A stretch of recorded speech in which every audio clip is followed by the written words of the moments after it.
Hello guys, मेरे YouTube channel में आपका स्वागत है। मेरा नाम मनमोहन मिश्रा। तो आज हम इस वीडियो में डिस्कस करने वाले हैं क्वांट मिड कैप फंड के बारे में। तो मैं इस वीडियो में पूरा क्वांट मिड कैप फंड का रिव्यू करके बताने वाला हूँ, पूरा डिटेल में बताऊंगा।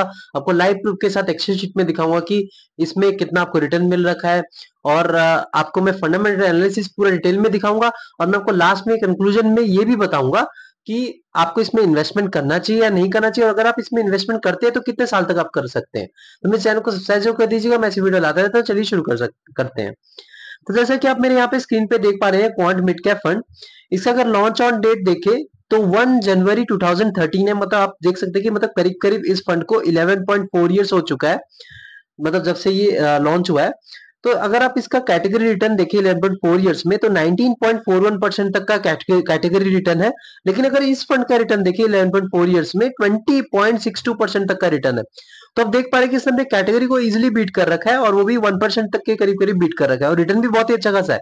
अगर आप कंटिन्यूअसली 11.4 इयर्स में देखें 20 प्लस रिटर्न मिल रहा है, 20% प्लस रिटर्न मिल रहा है, तो इसको एक अच्छा खासा रिटर्न माना जाता है। वैसे कैटेगरी को भी बीट कर रखा है, तो ये एक अच्छा फंड माना जा सकता है। लेकिन अभी अभी नहीं बता सकते, अभी आगे देखते हैं कि इसमें रिस्क कितना है, क्या है, मतलब इसमें एलोकेशन क्या है, किसमें कितना एलोकेट कर रखा है, सब कुछ आगे देखते हैं। अगर मान लीजिए आपने इसमें 1000 रुपए तक इन्वेस्टमेंट किया होता है कंटिन्यूअसली 10 साल तक, हर महीने 1000 रुपए कर रहे होते, तब का जो अमाउंट डिपॉजिट होता है यहाँ पे 1,20,000 रुपीज। और 1,20,000 रुपीज आपका पैसा जो कन्वर्ट हो जाता है 4,38,00,000 रुपीज, मतलब 4,38,000 रुपीज। तो आप देख पा रहे हैं कि मतलब जो आपका पैसा है लगभग 4 गुना हो गया, लगभग 4 गुना। मतलब आप समझ सकते हैं कि अगर 5 लाख के करीब करीब हो जाता तो आपका पैसा आपका यहाँ पे 4 गुना आपका हो गया होता, लेकिन यहाँ पे थोड़ा कम है। तो अब मतलब मान सकते हैं 3.5 गुना आपका पैसा लगभग हो गया है। और मान लीजिए आपने यहाँ पे इन्वेस्टमेंट ना करके आपने गोल्ड पे किया होता, तो आपका अमाउंट जो डिपॉजिट होता है वो 1,20,000 रुपीज होता, और आपका पैसा जो बन जाता है वो 2 लाख रुपए के करीब, मतलब 1,98,000। तो आप देख पा रहे हैं कि यहाँ पे जो आपका पैसा जो है वो ऑलमोस्ट डबल होता है, डबल नहीं आप मान सकते। तो आप इन्वेस्टिंग पावर देख पा रहे हैं, मतलब जो डिफरेंस आप देख पा रहे होंगे। आपने मान लीजिए अपने इसमें गोल्ड में या फिर इस फंड में ना इन्वेस्टमेंट करके आपने एफडी पे किया होता, तो एफडी में आपका जो डिपॉजिट अमाउंट होता है वो 1,20,000 रुपीज, और 1,20,000 रुपीज कन्वर्ट होकर बन जाता है 1,74,000 रुपीज। तो आप देख पा रहे हैं कि मतलब इन्वेस्टिंग की पावर, मतलब यहाँ पे कंपाउंडिंग की पावर भी देख पा रहे होंगे। मतलब आपका जो ये जो फंड है इसने आपका पैसा लगभग 3.5 गुना कर दिया, और यहाँ पे जो आपका एफडी है वो आपका डबल तो छोड़िए, आपका जो जितना आपने डिपॉजिट किया है अमाउंट उसका 1.5 गुना भी नहीं कर पा रहा है, मतलब उसका हाफ गुना भी नहीं कर पा रहा है। तो आप देख पा रहे हैं कि हाँ, मतलब बहुत ही कम रिटर्न दे रखा है। अगर आप तभी आप कहते हैं कि इन्वेस्टमेंट क्यों जरूरी रहता है। तो आगे हम पढ़ते हैं कि जो रिटर्न की बात करें, रिटर्न वर्सेस कैटेगरी, तो कैटेगरी से हाई है। मतलब आप देख पा रहे हैं अगर कैटेगरी के बराबर रिटर्न होता तो आप उसको एवरेज मानते, लेकिन यहाँ पे कैटेगरी से ऊपर चला गया, मतलब हाई रिटर्न मान सकते हैं, रिस्क भी एडजस्ट करके है।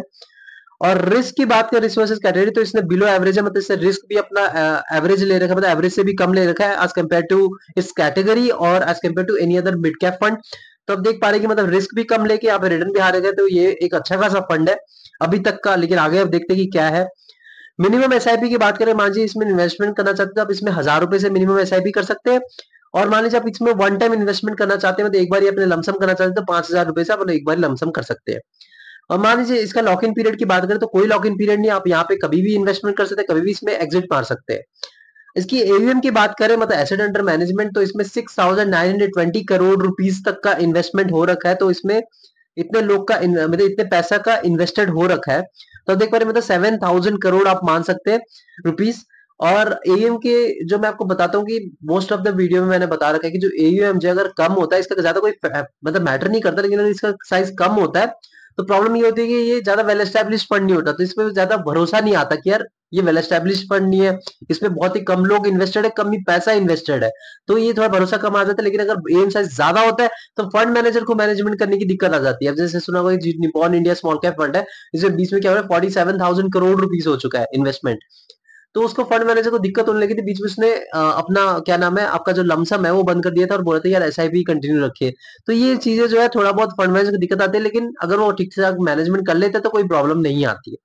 तो ये इतना बड़ा मैटर नहीं करता, लेकिन जो मैं एक बेस्ट ऑप्टिमम कहता हूँ वो है 10,000 रुपीज करोड़ से लेकर 30,000 रुपीज करोड़। जब इसके बीच में रहता है ना तो ये एक अच्छा खासा इसको माना जाता है। लेकिन इससे ज्यादा हो जाता है या इससे कम हो जाता है, थोड़ा बहुत इसमें प्रॉब्लम आती है।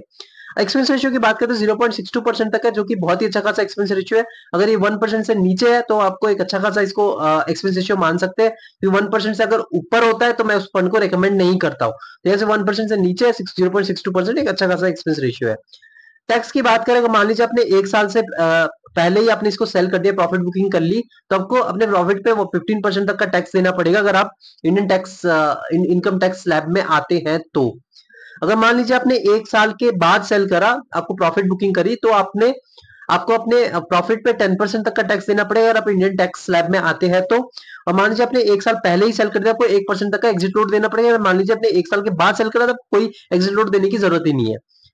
अब इसमें मेन पॉइंट पे आते हैं, जो है मार्केट कैपिटल की बात करें, तो मार्केट कैपिटल की बात करते हैं, इसमें जो मिड कैप है उसमें 72.42% तक का एलोकेशन हो रखा है, और स्मॉल कैप पे कोई भी एलोकेशन नहीं। तो आप देख पा रहे हैं यहाँ पे रिस्क क्यों लो, मतलब यहाँ पे मैंने आपको बता रखा है रिस्क जो है वो बिलो एवरेज क्यों है, क्योंकि स्मॉल कैप एलोकेशन है ही नहीं। इसे मिड कैप पे 72.42% तक एलोकेट कर रखा है, और यहाँ पे लार्ज कैप में 25% तक का इन्होंने पैसा लगा रखा है, और डेप्ट एंड अदर्स में 4%। मतलब देख पा रहे हैं कि मतलब करीब करीब इन्होंने 30% तक का सेफ चले हैं, और बाकी के जो 72% है, 71% आप मान सकते हैं, 72.42%, तो यही है जो थोड़ा बहुत रिस्क लेता है। लेकिन बाकी जो आपका जो ये जो चीजें हैं, ये करीब करीब अप्रोक्स आप देख पा रहे हैं कि मतलब लगभग आप रिस्क कम लेके ही चलाए। और यहाँ पे स्मॉल कैप में जब 0% है, मतलब कोई रिस्क मतलब इसने इन्वेस्टमेंट ही नहीं कर रखा है, तो इसे रिस्क जो है बहुत ही कम ले रखा है। सेक्टरल एलोकेशन की बात करें, सबसे पहला इंडस्ट्रियल सेक्टर आता है जिसमें 21.02% तक का इन्वेस्टमेंट है। सेकंड पे आता है बेसिक मटेरियल्स का 18.35% तक का एलोकेशन है। थर्ड पे आता है फाइनेंशियल सर्विस में 15.54% तक का एलोकेशन है। फोर्थ पे आता है हेल्थ केयर जिसमें 11.6% तक का एलोकेशन है। फिफ्थ में आता है एनर्जी जिसमें 10.22% तक का एलोकेशन है। उसके बाद आता है कम्युनिकेशन सर्विस में 8.3% तक का एलोकेशन है। उसके बाद आता है कंज्यूमर साइकिल जिसमें 6.11% तक का एलोकेशन है। लास्ट में था टेक्नोलॉजी जिसमें 3.58% तक का एलोकेशन है। तो जैसे कि आप देख पा रहे हैं कि यहाँ पे जो 5 सेक्टर है ना, मतलब इंडस्ट्रियल सेक्टर है, बेसिक मटेरियल है, फाइनेंशियल सर्विस है, हेल्थ केयर है, फिर एनर्जी है, ये जो 5 सेक्टर है इनका ये टोटली डिपेंडेंट है। अगर ये 5 सेक्टर अच्छा खासा परफॉर्मेंस देता है तो आपको रिटर्न भी बहुत ही अच्छा खासा देगा। फंड मैनेजर की बात करें तो यहाँ पे 3 फंड मैनेजर है। पहले संजीव शर्मा जिसमें 1.08 इयर्स का एक्सपीरियंस है। सेकंड है आपका वर्षभ सहगल जिनको 1.79 इयर्स का एक्सपीरियंस है। और थर्ड में आता है अंकित पांडे जिनपे 3.98 इयर्स का एक्सपीरियंस है। तो देख पा रहे कि जो अंकित पांडे है वो 4 इयर्स का एक्सपीरियंस है, तो ये थोड़ा ज्यादा अच्छा खासा एक्सपीरियंस है। तो एक्सपीरियंस के मामले में आप मान सकते हैं इसको एवरेज है। थोड़ा और एक्सपीरियंस एक बंदा होता तो और ज्यादा अच्छा खासा हो सकता था, लेकिन ये अच्छा खासा इसको फंड मान सकते हैं। तब इसकी रेटिंग की बात करें तो 5/5 रेटिंग है। रीजन ये है, फंड मैनेजर में एक एक्सपीरियंस बंदा होना चाहिए, तो यहाँ पे है एक बंदा। सेक्टर एलोकेशन में एटलीस्ट मैं मानता हूँ कि 5 सेक्टर में इनका डाइवर्सिफिकेशन थोड़ा अच्छा खासा होना चाहिए। तो यहाँ पे आप देख पा रहे हैं जो 5 सेक्टर है इनका ठीक ठाक डाइवर्सिफिकेशन है, और एकदम अच्छा खासा सेक्टर जिन्होंने चूज कर रखा है, तो इनमें एक पॉजिटिव फीडबैक है। मार्केट कैपिटल में मैं मानता हूँ कि रिस्क जो है आप थोड़ा बहुत कम ले सकते हैं और रिटर्न थोड़ा अच्छा खासा जनरेट कर सकते हैं। तो यहाँ पे रिस्क कम ले रखा है। आप देख पा रहे हैं कि जो स्मॉल कैप फंड में इनका कोई वो ही नहीं है, मतलब इनका एलोकेशन ही नहीं, कैपिटल कुछ है ही नहीं इसमें। और लार्ज कैप में 25% तक का है, तो आप देख पा रहे हैं कि एक अच्छा खासा इनका पॉजिटिव मान सकते हैं। और डेप्ट को भी आप डेप्ट एंड अदर्स में आप करीब करीब 4% तक का है। और मिड कैप में हम देख पा रहे हैं कि 72% तक का इन्होंने एलोकेट कर रखा है। तो आप देख पा रहे हैं कि जो रिस्क है इन्होंने बहुत ही कम ले रखा है as compared to any other mid cap fund. और दूसरी बात आप बात करें, मिनिमम एसआईपी 1000 रुपए, 5 वन टाइम इन्वेस्टर 5000 रुपए, तो ठीक ठाक है। और एक्सपेंस रेशियो भी बहुत ही अच्छा खासा है। एयूएम साइज अगर बात करें यहाँ पे 7000 करोड़ है, तो 10,000 करोड़ का मार्क तो छूने ही वाला है, मतलब छू ही लेगा। तो ये कोई एक स्टार्टिंग फंड नहीं है, एक वेल एस्टेब्लिश, ज्यादा वेल एस्टेब्लिश नहीं है, लेकिन ठीक ठाक फंड है, आप मान सकते हैं बहुत ही अच्छा खासा एयूएम साइज में ठीक ठाक है। और इसकी रिस्क की बात करें तो बिलो एवरेज है। रिस्क आपको बिलो एवरेज लेके भी आपको रिटर्न जो है वो हाई दे रहा है, मतलब अपने कैटेगरी को बीट करके रिटर्न दे रहा है। तो ओवरऑल देखें तो इसको रेटिंग इसलिए 5/5 दे रखा है।